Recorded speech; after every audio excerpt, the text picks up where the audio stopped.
want to talk about the topic of self-care for mums. Okay, so if you're not a mum, feel free to skip, but I'm sure there's some stuff in here that you could benefit from as well. But I just wanted to share my story a little bit to start with. I'll try not to bore you.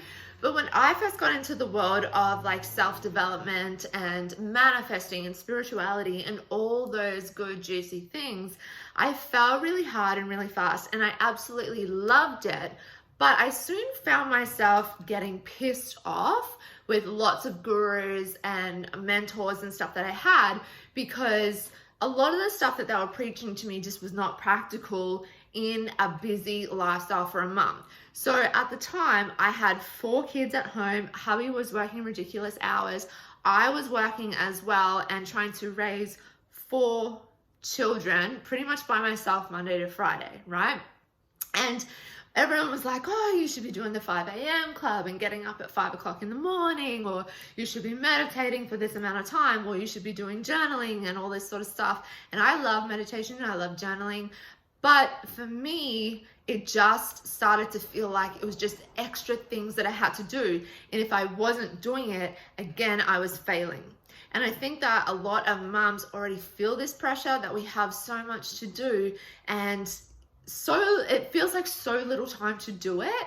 And I used to hear like people say, oh, everyone has the exact same 24 hours in a day.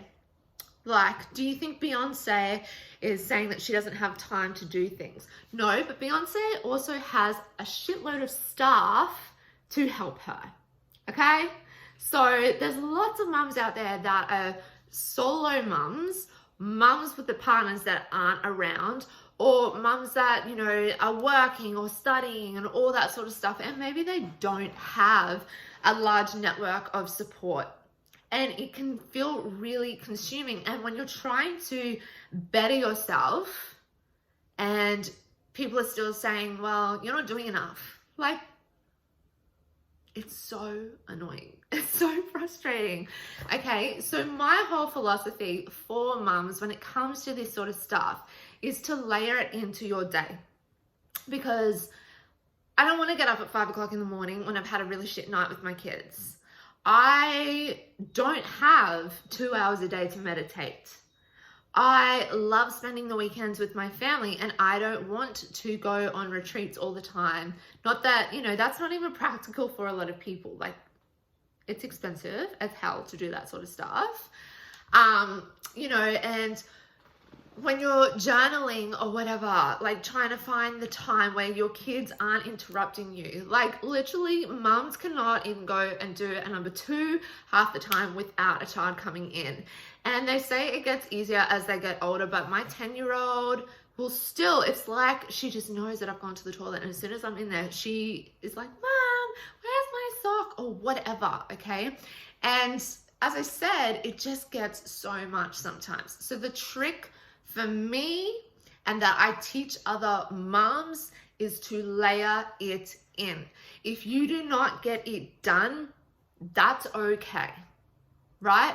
If you do not get your meditation done, that's okay, right? And sometimes you just need somebody else to say that in this type of world, in self-development world, to say it's okay if you don't do it. Because so many people are like, you know, all excuses are equal. It's just an excuse. You can do it.